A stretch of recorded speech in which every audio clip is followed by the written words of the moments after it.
I grew up in Buncrana in County Donegal, and I did speech and drama classes when I was a kid, and then I did some amateur musicals and plays and stuff that were happening in the local town hall.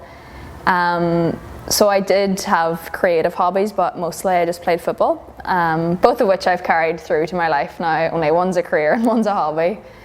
So I think the moment I remember definitely wanting to be an actor was in secondary school in careers class.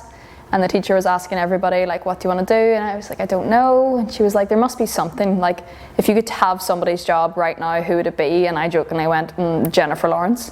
And then I was like, oh, let's actually try and make that a career. So then I went and studied performing arts for a year in college. And then I went to the Gaiety and did a part-time course there, which is where I found my love of writing and creating my own work. Started writing Slippery When Wet during lockdown, actually, to try and, because obviously there's no acting work happening in lockdown.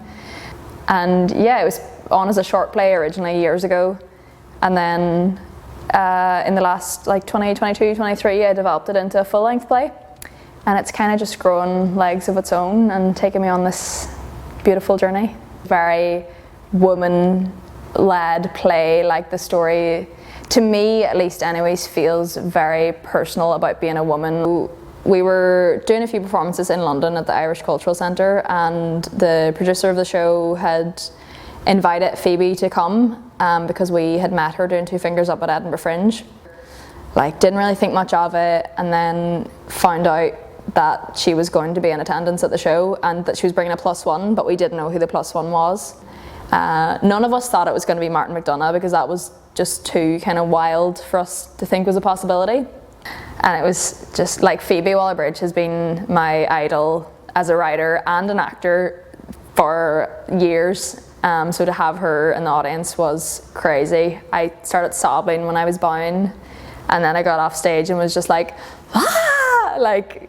It kind of feels like a fever dream now. I'm not convinced that actually ever happened. So I have to check back to the photos and go, no, that did happen. And they gave us a standing ovation, and they cried at the closing monologue.